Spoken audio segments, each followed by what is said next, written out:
आजकल विशेष रूप से भारत में इस सिद्धांत का बोलबाला है कि तपस्या तथा आत्म संयम के बल पर मनुष्य ईश्वर बन जाता है। क्योंकि भगवान राम, भगवान कृष्ण तथा भगवान चैतन्य महाप्रभु को प्रमाणभूत शास्त्रों में बताए गए संकेतों के आधार पर ऋषियों तथा मनुष्यों ने भगवान के रूप में पहचाना था। अतएव अनेक धूर्त व्यक्तियों ने अपने खुद के अवतारों की सृष्टि कर ली है। अब तो भगवान के अवतार का गढ़ा जाना सामान्य व्यापार बन चुका है। कोई भी लोकप्रिय व्यक्ति कुछ योग शक्तियां दिखलाकर या बाजीगरी के कुछ करतब दिखलाकर लोकप्रिय मत प्रस्ताव द्वारा भगवान का अवतार बन जाते हैं। भगवान श्री कृष्ण इस प्रकार के अवतार न थे।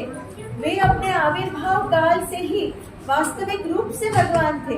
वे अपनी तथाकथित माता के समक्ष चतुर्भुज विष्णु रूप में प्रकट हुए थे और फिर अपनी माता के अनुरोध पर बालक रूप में परिणित हो गए थे।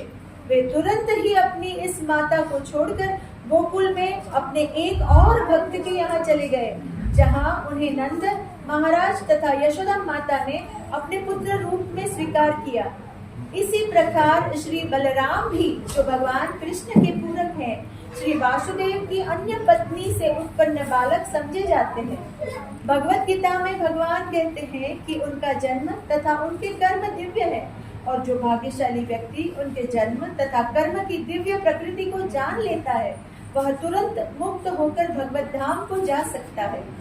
इस प्रकार श्री कृष्ण के जन्म तथा कर्म की दिव्य प्रकृति का ज्ञान ही मुक्त होने के लिए पर्याप्त है।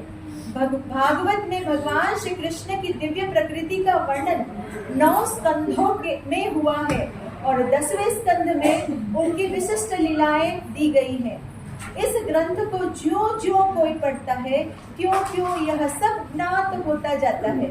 किंतु यहाँ पर ध्यान देना आवश्यक है कि भगवान ने माता की गोद में से ही अपने अलौकिकता प्रदर्शित की और उनके सारे के सारे कार्यकलाप अति मानवीय हैं। यथा 7 वर्ष की आयु में गोवर्धन पर्वत को उठाना, और ये सारे कार्य उन्हें वास्तविक पूर्ण पुरुषोत्तम भगवान सिद्ध करते हैं। इतने पर भी अपने योगावरण के कारण वे अपने तथाकथित माता पिता तथा अन्य परिजनों द्वारा सदैव एक सामान्य मानव शिशु ही समझे जाते रहे।